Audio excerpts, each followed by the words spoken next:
Beyond Time, bab 640-641.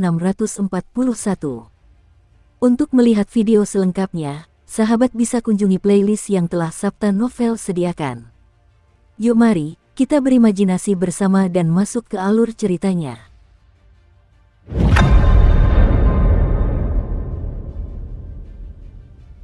Sumber angin itu berasal dari Suking, yang sedang duduk bersila di kejauhan dan tidak bergerak sama sekali. Pada saat itu, angin dan awan menerjang altar dan kilat menyambar. Semua orang tampak bingung, bahkan pusaran angin di langit pun bergemuruh semakin kencang. Pada saat itu juga, mereka merasakan fluktuasi samar yang muncul bersama angin, seolah-olah berasal dari tubuh Suking. Setelah itu, dunia ini berguncang. Tanah bergetar, dan deretan pegunungan miring seperti pisau di kejauhan juga berguncang. Sejumlah besar batu besar jatuh dan menghantam jurang, meninggalkan suara yang menggema. Apa yang sedang terjadi? Ningyan menarik napas dalam-dalam dengan ngeri. Mata sang kapten juga terbuka lebar. Ia menatap Suking, yang duduk bersila di kejauhan dengan mata tertutup, dan hatinya terasa bergejolak. Sang pewaris tiba-tiba menoleh dan menatap Suking. Ekspresinya berubah. Ini, Putri Mingmei dan yang lainnya pun langsung menoleh. Mata mereka memancarkan kilatan aneh. Seluruh tubuh Old Eight gemetar saat dia bergumam tanpa sadar. Petik 2 tanda tanya. Dia benar-benar memahaminya. Di tengah beragam tingkat keterzanjingan di antara kerumunan, aura niat membunuh yang belum pernah terjadi sebelumnya perlahan-lahan terbentuk di tempat ini. Itu hanyalah bentuk embrionik dan masih membutuhkan waktu untuk turun sepenuhnya. Namun demikian, hal itu sudah membangkitkan gelombang besar di hati para penonton, terutama sang pewaris. Ia menatap Suking, yang duduk bersila di kejauhan. Seharusnya ia senang melihat ini, karena Suking telah meraih prestasi di bawah bimbingannya. Namun, dia tetap merasa tidak berdaya. Pada saat itu, ia kembali teringat pada guru Suking. Karena itu, ia secara naluriah menatap Putri Mingmei. Putri Mingmei juga menatapnya saat itu. Keduanya saling pandang dan terdiam. Tidak diketahui apakah angin itu memiliki usia. Jika tidak, bagaimana mungkin ia dapat merekam jejak keberadaan segala sesuatu selama bertahun-tahun? Jika memang demikian, bagaimana mereka bisa dibedakan? Sangat sedikit orang yang bisa menjawab pertanyaan ini. Mungkin usia angin ditentukan oleh peristiwa-peristiwa yang telah disaksikannya, sehingga muncullah zaman kuno dan masa kini. Pada saat itu, di wilayah pemujaan bulan, angin bertiup menerpa semua makhluk hidup dan menggugah hati mereka. Pada saat yang sama, kuil bulan merah mulai bergerak. Di kuil bulan merah, adegan babak pertama merupakan penghujatan yang sangat serius. Mereka ingin menemukan sumbernya dan segera mengatasi semua ini. Oleh karena itu, sejumlah besar praktisi ilmu kuil berhamburan ke segala arah. Namun, jelas mustahil untuk menemukan altar yang tersembunyi di pasir hijau dalam waktu singkat. Adapun angin purba itu, ia bertiup melewati altar, mengaduk pikiran semua orang dan menyebabkan gelombang yang lebih besar lagi. Namun, babak kedua telah resmi dimulai dan mereka tidak bisa menghentikannya. Meskipun hati Ningyan dan yang lainnya berdebar kencang, mereka hanya bisa menguatkan diri dan bertindak. Oleh karena itu, langit dan bumi yang diguncang oleh angin purba juga menjadi latar belakang pemandangan tersebut. Melalui cermin mata surgawi, hal ini tercermin dalam pikiran semua makhluk hidup di wilayah pemujaan bulan. Pertunjukan megah ini terus berlanjut. Peristiwa yang disaksikan oleh semua makhluk hidup itu juga tanpa disadari menunjukkan jejak-jejak perubahan. Peristiwa itu memiliki keinginan untuk membunuh yang meningkatkan tingkat keasliannya. Hal pertama yang muncul di layar adalah sebuah altar. Altar ini sangat besar dan megah. Pada saat yang sama, altar ini dipenuhi dengan tanda rune yang tak terhitung jumlahnya. Salah satu dari tanda rune tersebut dapat menyebabkan matahari, bulan, dan bintang hancur berkeping-keping hanya dengan sedikit aktivasi. Di tengah altar, Dewi Merah Tua, yang disegel menggunakan bintang-bintang yang tak terhitung jumlahnya, ditekan dengan paksa oleh seorang pria kekar berbaju zirah emas dan berlutut di sana. Dia ingin melawan, tetapi itu sia-sia. Pria kekar berzirah emas itu mengenakan topeng dan ekspresinya tak terlihat. Namun, ia berdiri tegak dengan tubuh tegap yang dipenuhi niat membunuh. Ia menekan kepala Dewi Merah dengan satu tangan dan menyeret pedang panjang dengan tangan lainnya. Bilah ini memancarkan hawa dingin yang ekstrim dan fluktuasi yang mengerikan. Bayangan bilah sepanjang 10.000 kaki muncul di udara. Ini adalah pejabat ilahi yang bertanggung jawab atas eksekusi. Di luar altar, penguasa yang diperankan oleh Ning Yan sedang memandang langit. Banyak sekali sosok yang samar-samar terlihat di sekitarnya, semuanya menunjukkan rasa hormat yang mendalam. Mereka sedang menunggu dekrit penguasa kuno itu tiba. Suasananya mencekam dan niat membunuhnya sangat kuat. Semuanya tercermin dengan jelas dalam pikiran semua makhluk hidup, menyebabkan hati setiap orang di wilayah pemujaan bulan bergetar. Hal ini karena niat membunuh dalam adegan ini terlalu mengejutkan. Semua makhluk hidup di wilayah tersebut merasakannya melalui adegan itu sendiri. Meskipun sebagian besar dari mereka ragu-ragu, pada saat ini, kenyataan akan niat membunuh tersebut menyebabkan para ahli dari berbagai ras yang tadinya ragu-ragu menjadi semakin bimbang. Semakin tinggi tingkat kultivasi seseorang, semakin nyata hal ini. Seiring dengan semakin tajamnya indera seseorang, persepsi mereka terhadap niat membunuh ini pun bervariasi. Penyaluran niat membunuh ini, hanya merasakan sedikit saja sudah membuat jantungku berdebar kencang. Apakah adegan ini benar-benar nyata? Hati semua makhluk hidup di dunia luar bergetar, terutama para kultivator kuil bulan merah. Mereka bahkan lebih terkejut saat ini dan mencari semua jejaknya. Namun, orang-orang ini tidak tahu bahwa para aktor dalam acara tersebut juga terkejut. Ning Yan berusaha sekuat tenaga untuk mengendalikan kegugupannya dan tidak melihat ke arah Su King. Namun, ia dapat merasakan dengan kuat niat membunuh yang semakin mencengangkan di sekitarnya. Hal ini membuatnya gemetar ketakutan. Pada saat yang sama, perasaan krisis hidup dan mati juga muncul. Sang kapten pun sama terkejutnya. Bahkan getaran Crimson Goddess yang dimainkan oleh Nether Fairy pun tidak sepenuhnya dibuat-buat. Angin di sini bahkan lebih kencang. Niat membunuh itu semakin menguat dan bahkan memengaruhi hukum di sini. Kepingan salju muncul dan melayang di antara langit dan bumi. Ekspresi pewaris tahta dan Putri Mingmei juga berubah serius. Mereka tidak lagi peduli dengan sandiwara ini. Pada saat itu, pandangan mereka tertuju pada Su King. Su King masih berusaha memahami. Dengan bantuan cahaya pagi yang menyinarinya, dia telah mencari dan mensimulasikan riak sesaat dalam adegan tinta tersebut. Baru pada saat itulah dia akhirnya menemukan jejak-jejak di kedalaman kabur tinta dalam lautan kesadarannya. Cahaya pagi menyatu dengannya. Saat ia mensimulasikan dan memahami, suara dentuman yang mengejutkan perlahan muncul di benaknya hingga ia mendengar gumaman yang sebelumnya tidak terdengar jelas. Riak air itulah sumber gumaman dan juga sumber angin. Sekarang, semuanya menjadi jelas. Membunuh, membunuh, membunuh. Banyak sekali suara yang berkumpul dan meneriakkan kata ini. Pada saat itu, kata itu tiba-tiba meledak di benak Su King. Pikirannya kacau dan tinta di lautan kesadarannya bergejolak hebat. Angin kuno itu bergejolak lebih hebat lagi. Dengan tubuh Su King sebagai mulutnya, angin itu dilepaskan. Angin itu meraung di sekitar altar yang rusak dan mengikuti cermin mata surgawi, meledak hebat di dalam pikiran semua makhluk hidup. Semua makhluk hidup gemetar. Sebagian besar ahli dari berbagai ras di dunia luar merasakan jantung mereka berdebar kencang. Ada juga beberapa yang langsung berdiri ketakutan dari posisi duduk mereka, dan bulu kuduk mereka berdiri. Mereka dapat merasakan bahwa niat membunuh dalam adegan di benak mereka tampaknya telah berubah menjadi iblis kuno yang muncul di depan mereka. Hal ini terutama berlaku bagi para kultivator dari Aula Pemberontak Bulan. Ekspresi beberapa wakil ketua aula yang misterius berubah satu demi satu di tempat persembunyian mereka masing-masing. Ekspresi mereka tampak muram. Sebelumnya, mereka telah merasakan bahwa adegan ini terbentuk dengan bantuan Balai Pemberontak Bulan, yang telah sangat mengejutkan mereka. Meskipun sebagian besar dari mereka ragu-ragu ketika babak pertama muncul, mereka sudah memberikan arti penting yang besar padanya. Kini, niat membunuh di babak kedua mengguncang hati mereka dengan hebat. Apakah ini benar? Faktanya, di kuil bulan merah, aura mengerikan muncul pada saat ini. Setelah putra ilahi memasuki pengasingan, imam besar, yang bertanggung jawab atas segalanya, melangkah keluar. Ekspresinya tampak serius, bahkan ia sendiri merasa jantungnya berdebar kencang. Awalnya dia mengira semua ini adalah tipuan dari pewaris dan yang lainnya, tapi sekarang dia tidak yakin. Pada saat yang sama, Ningyan dan yang lainnya juga merasakan jantung mereka berdebar kencang. Sesuai naskah, sudah waktunya Wu Jianwu muncul, tetapi dia berhenti di tempatnya dan tubuhnya kaku sesaat. Namun, memikirkan banyaknya penonton yang menyaksikannya, Wu Jianwu dengan paksa menenangkan dirinya.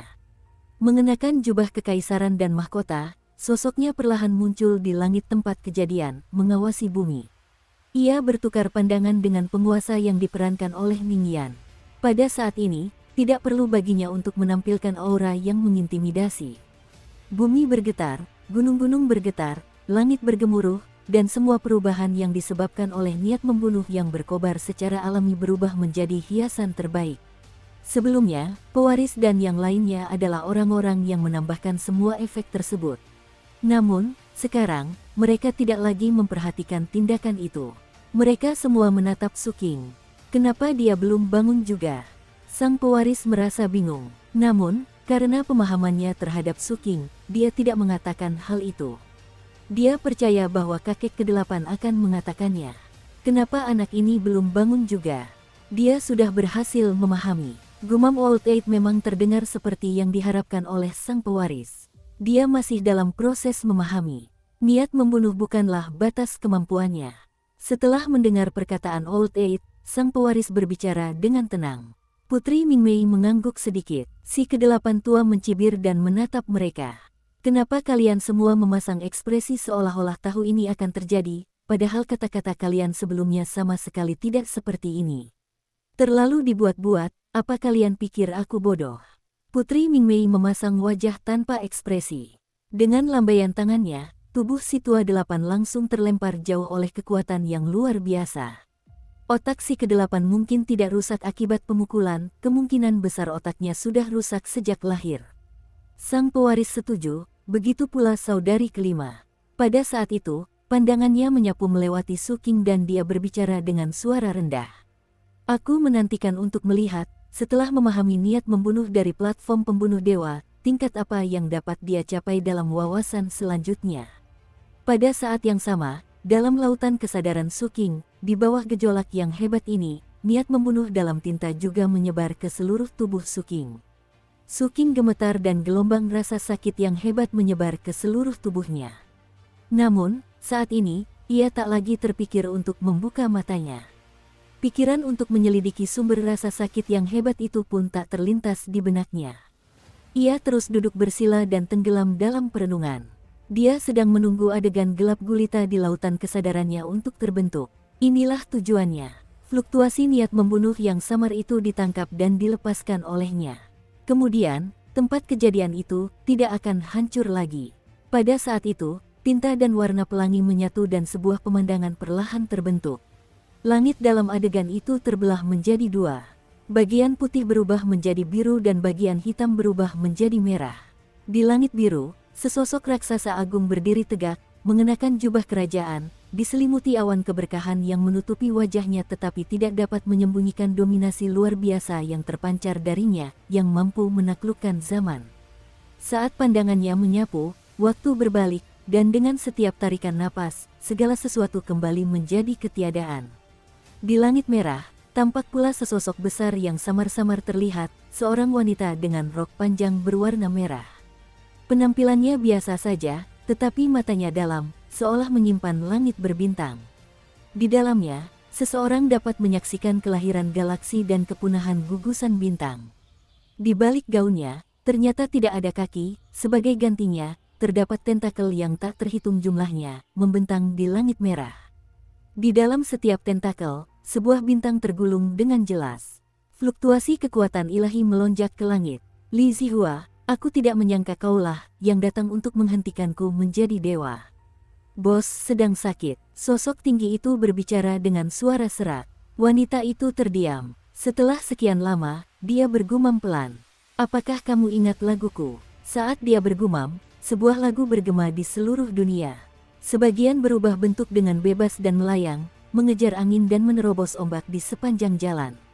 Berlari menuju samudera bulan merah, melintasi wilayah perbatasan yang luas. Membayangkan reinkarnasi semua makhluk, dengan daging dan darah segala sesuatu sebagai sumber makanan. Sinar matahari menyengat mataku, tak mampu mengubur cita-cita itu. Aku menatap ke hamparan luas, di atas bulan merah, aku melayang. Dukung terus channel YouTube Sapta Novel. Dalam sejarah, seringkali terdapat banyak catatan.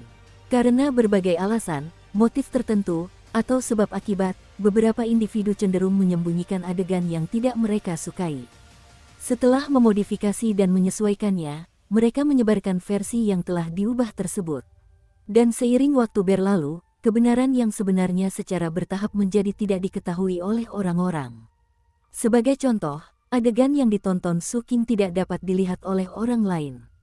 Ia tersembunyi dalam perjalanan waktu, saat angin membawa sisa-sisanya. Kenangan berlama-lama di tempat ini, lalu tersalurkan ke lautan kesadaran Su Qing, berubah menjadi tinta. Awalnya sulit untuk mengungkapkannya. Terlepas dari apakah itu gelombang niat membunuh atau fragmentasi ingatan ini seiring berjalannya waktu, mustahil untuk menyatukannya kembali. Cahaya pagi itulah yang menambahkan warna dan menutupi ketidaklengkapan.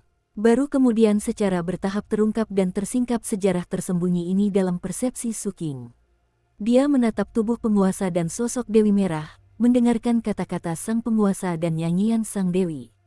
Nyanyian itu terus berlanjut. Di dalamnya, terpancar sentimen yang menyentuh dan menggugah jiwa, membawa rasa pengabdian, sebuah pengejaran yang rela mengorbankan segalanya demi sebuah cita-cita. Seolah-olah segala sesuatu menjadi tidak berarti di hadapan cita-cita tersebut. Sekalipun semua makhluk hidup mati sepenuhnya, sekalipun dunia menangis dan meratap, itu hanya akan menjadi nutrisi baginya untuk menjadi dewa.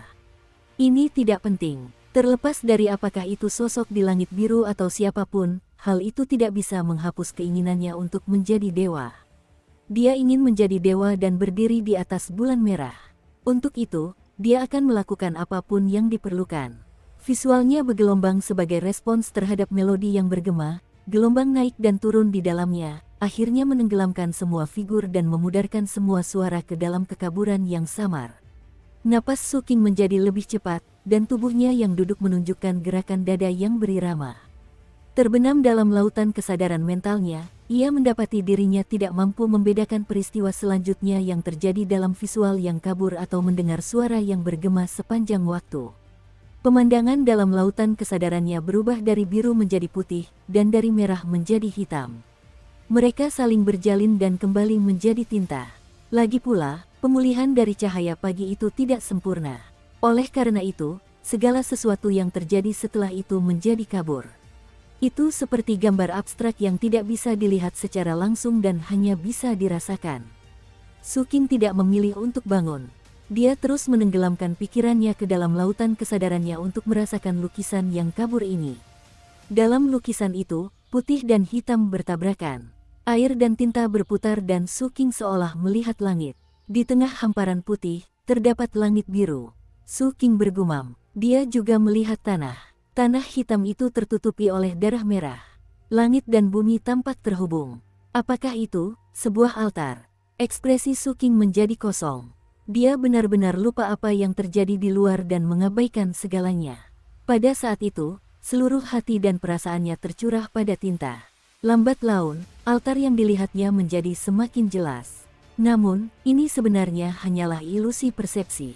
Hal ini karena setelah adegan penguasa dan Dewi Merah menghilang, tinta di lautan kesadaran Su Qing berputar dan tidak ada adegan baru yang terbentuk. Namun, Su Qing merasa bahwa semuanya dengan cepat menjadi jelas. Namun, kecepatan ini bersifat relatif. Hal ini karena memang sudah berada di jalur yang jelas. Seberapa keras pun Su Qing berusaha, hasilnya tetap sama. Dan dia harus selalu mempertajam indranya, jika tidak, altar itu akan lenyap. Hal itu membutuhkan kewaspadaan terus-menerus, seperti menyelamatkan sesuatu dari kedalaman. Namun hal itu tetap sulit dipahami, tidak pernah benar-benar dalam jangkauan. Penggunaan energi mentalnya menjadi tak terbatas. Perlahan, Su Qing merasakan kesadarannya memudar. Dia tidak bisa bertahan lebih lama lagi. Adapun mengenai altar, semuanya masih belum sepenuhnya jelas. Apakah aku akan gagal? Jantung Su Qing berdebar kencang. Aku tidak bisa menyelamatkan altar ini dari tinta. Saya kehilangan sebuah wadah. Saat itu, di luar. Saat Su Qing mencapai batas pemahamannya, gemuruh dunia pun berangsur-angsur melemah. Sensasi bumi berguncang dan gunung-gunung bergetar juga berkurang, dan pusaran di langit tidak lagi terpengaruh seperti sebelumnya. Semuanya tampak akan segera berakhir. Hal ini membuat Ning Yan dan yang lainnya menghela napas lega. Tekanan yang semakin kuat sebelumnya membuat mereka merasa sangat gugup. Sulit bagi mereka untuk tampil sempurna. Namun, penyesalan mendalam muncul di hati sang kapten. Meskipun ia merasa bahwa kemungkinan Su King berhasil memahami maksudnya sangat kecil, kejadian sebelumnya masih memberinya sedikit harapan. Tidak apa-apa, lagi pula, ada baiknya mengalaminya. Setidaknya dia mengalami niat membunuh. Sang ahli waris dan yang lainnya juga merasakan penyesalan. Karena karma, mereka tidak dapat melihat lautan kesadaran Su King, tetapi mereka dapat merasakan terkurasnya energi mental Su King. Terlihat juga bahwa setelah mengalami niat membunuh, Su King mencoba melakukan eksplorasi lebih dalam, tetapi pada akhirnya gagal. Dia memahami kemampuan ilahi sang ayah, platform pembunuh dewa. Sayang sekali, sebenarnya, ini tidak ada hubungannya dengan dia. Ini karena jejak yang tertinggal di sini terlalu samar. Jika tidak, dia tidak akan gagal. Sang pewaris dan yang lainnya berbicara pelan dan menghela napas. Meskipun dia tidak berhasil, kemampuan pemahaman Su King meninggalkan kesan yang sangat mendalam pada mereka. Saat ini, babak kedua yang muncul dalam benak semua makhluk hidup di wilayah pemujaan bulan telah mencapai puncaknya. Setelah sosok Wu Jianwu terungkap, seseorang berjalan mendekat dari kehampaan. Orang ini mengenakan jubah mewah, dengan mata tajam dan kulit cerah, memancarkan aura yang halus namun menakutkan. Dia adalah Qasim yang melayani penguasa kuno, dan dia datang ke sini untuk menyampaikan dekrit penguasa kuno. Dengan setiap langkah, langit dan bumi menampilkan segudang warna. Qasim berjubah indah itu mengangkat tangan kanannya, menyulap awan yang terbentang seperti gulungan. Dawa Wanggu dan penguasa kuno telah menetapkan, kedatangan pancaran cahaya membawa bahaya bagi rakyat, menyebabkan kekacauan dan malapetaka di antara orang-orang biasa. Hari ini, aku akan mengizinkan Raja Bulan Zihua untuk melaksanakan hukuman atas namaku, membunuh makhluk dari negeri yang penuh dosa, aku sendiri yang akan menanggung semua karmanya. Suaranya bergema seperti kilat surgawi. Ditambah dengan efek yang ditimbulkan oleh pewaris dan yang lainnya, ketika tercermin dalam pikiran semua makhluk hidup di dunia luar, itu menjadi sangat mengesankan. Saat pembacaan berakhir, Ning Yan, yang berperan sebagai penguasa, menatap Dewi Merah di altar dengan tatapan yang dalam. Setelah itu, pandangannya tertuju pada pria kekar berbaju zirah emas di belakang Dewi Merah dan dia berbicara dengan tenang. Pejabat ilahi, aku siap. Pria kekar berbaju zirah emas yang diperankan oleh sang kapten berbicara dengan lantang. Dia menekan kepala Dewi Merah dengan satu tangan dan memegang pedang panjang di tangan lainnya, menunggu perintah. Menjalankan. Aku mematuhi dekrit itu. Kilatan dingin muncul di mata sang kapten dan dia hendak mengayunkan pedang di tangannya. Pada saat ini, kebencian yang mendalam muncul di mata Dewi Merah dan dia berjuang. Namun, di bawah tekanan yang dibentuk oleh tanda rune yang tak terhitung jumlahnya di altar, dia tidak bisa membebaskan diri. Pada saat itu, suasana dipenuhi angin yang berhembus kencang dan awan yang bergejolak, sementara sang pewaris dan yang lainnya bertindak secara diam-diam, mengerahkan seluruh upaya mereka untuk meningkatkan tontonan ini. Lagi pula, adegan pembunuhan Dewi Merah sangatlah bermakna bagi semua makhluk hidup di wilayah ini. Kilat surgawi bergemuruh di tempat kejadian. Kilat yang tak terhitung jumlahnya berubah menjadi naga petir ganas yang meraung di langit sebelum menyebar ke segala arah. Putri Mingmei juga bertindak, membentuk sungai waktu, menyebabkan aura kuno yang dipancarkan oleh tempat kejadian tersebut memasuki persepsi semua makhluk hidup. Si kedelapan tua tak mau kalah.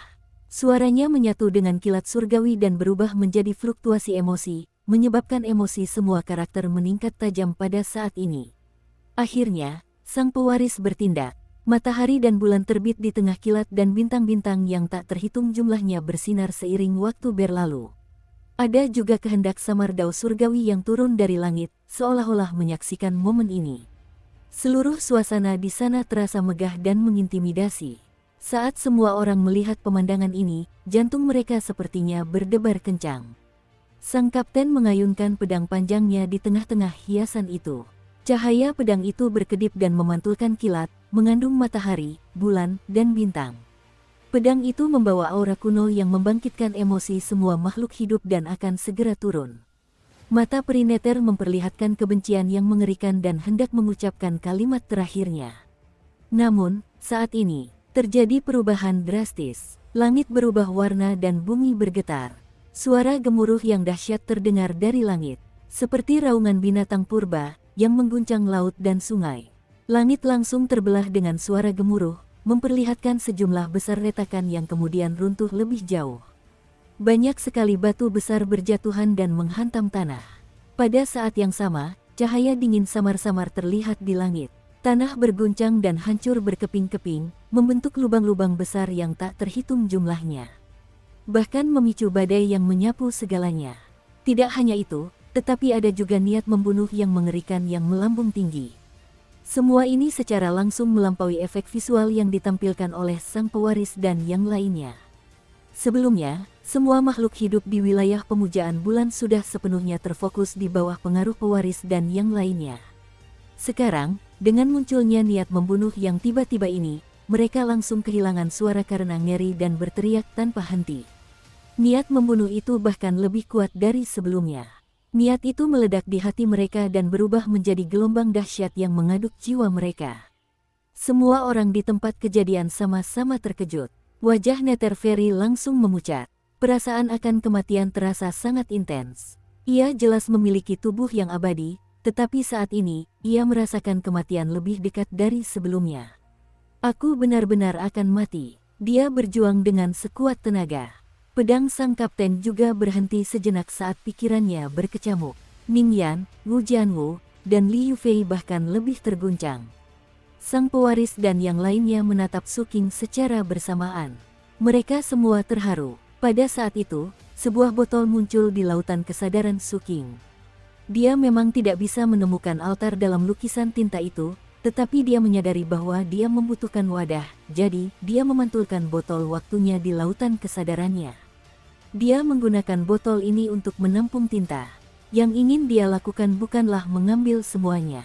Karena saya tidak bisa mengambilnya, saya akan mengekstrak semua bagian berlebih yang mengganggu pemahaman saya.